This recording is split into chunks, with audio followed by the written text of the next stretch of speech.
प्रणाम। मैं संचार के बारे में संपूर्ण जानकारी दूंगा।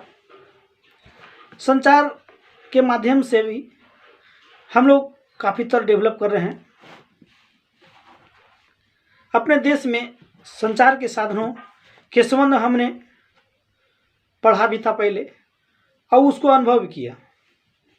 इस प्रकार डाक तार पहले था, उसके बाद टेलीफोन आया, उसके बाद समाचार पत्र पत्रिकाएं और रेडियो और टेलीविज़न के माध्यम से हमारे देश के दूर दूर के भागों को नज़दीक ले आया गया। यही बात संचार के सभी देशों में लागू हुआ और डेवलप करते जा रहा है। डाक के द्वारा हम चिट्ठियों दुनिया के किसी भी देश में भेज सकते थे। विदेशों को भी भेजे जाने वाली चिट्ठियाँ वायुयान के द्वारा भेजी जाती थी, इसलिए उसके पहुंचने में ज़्यादा समय नहीं लगता था।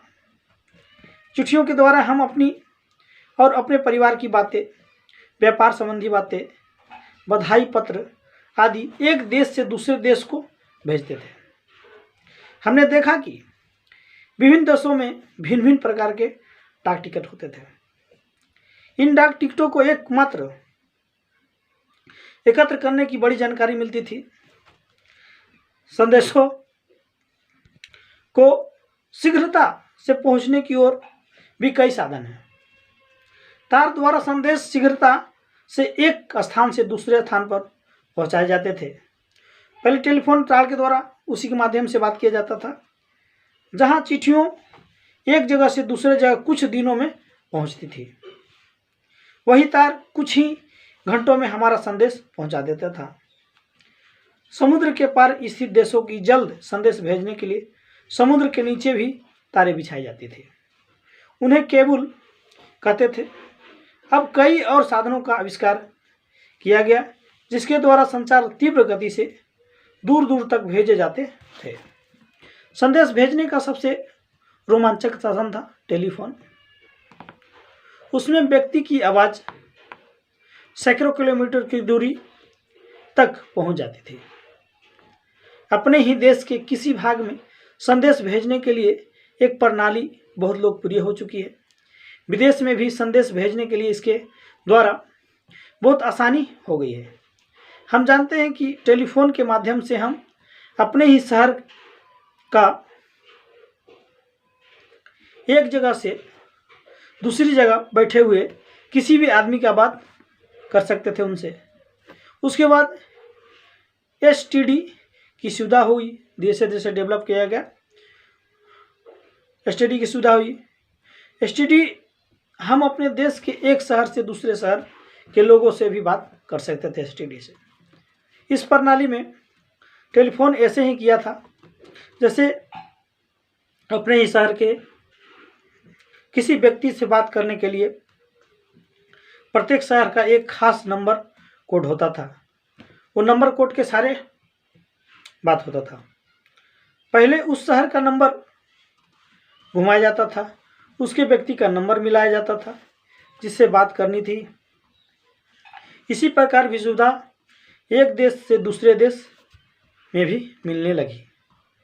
हम यहाँ बैठे बैठे न्यूयॉर्क, लंदन, मॉस्को और टोक्यो, जापान आदि शहरों में लोगों से बात कर सकते थे। टेलीफोन की सुविधा हमारे देश में अनेक देशों के बीच में भी है और डेवलप करता गया। अभी तक संसार के जिन साधनों के बारे में पढ़ रहे थे वे एक व्यक्ति से दूसरे व्यक्ति के बीच काम करने वाले संचार के साधन थे। संचार की कुछ सुविधाएं ऐसी है जो जन समूह के लिए होती है, जैसे समाचार पत्र पत्रिकाएं, पुस्तकें, रेडियो, टेलीविज़न। इसमें जो संदेश हमें मिलते थे वे किसी एक व्यक्ति के लिए न होकर समूह के लिए वो बात होता था उसमें, इसलिए उन्हें जन संचार के साधन कहते थे।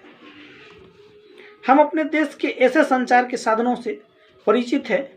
हम विदेश के समाचार पत्र पत्रिकाएं और पुस्तकें बहुत आसानी से अपने देश में ही प्राप्त कर सकते थे। विदेशों में आई हुई पत्रिका और पुस्तक में भी हमें उस देशों की संस्कृति, रहन सहन, ढंग और उसकी समस्याओं का जानकारी होता था।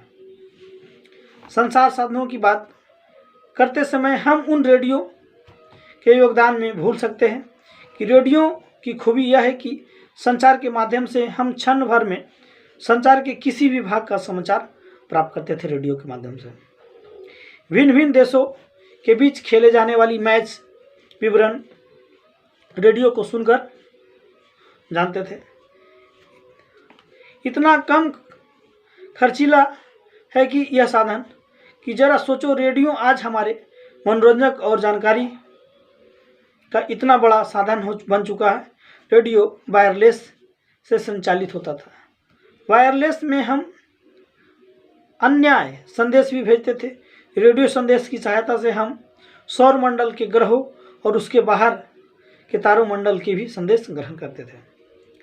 उसके बाद सिनेमा का ग्रहण डेवलप किया धीरे धीरे।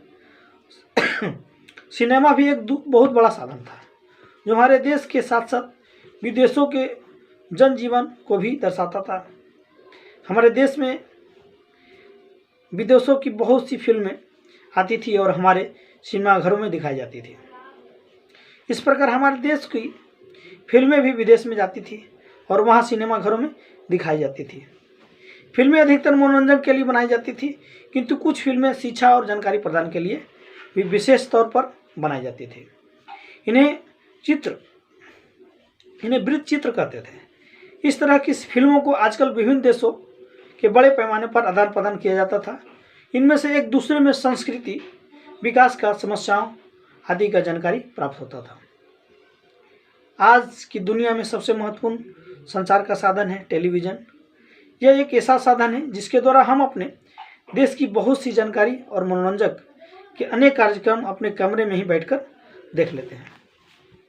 अब तो ऐसे उपाय ढूंढ निकाले गए हैं जिसमें विदेशों में हो रही घटना और कार्यक्रम को टेलीविज़न के माध्यम से हम तुरंत ही देख सकते हैं।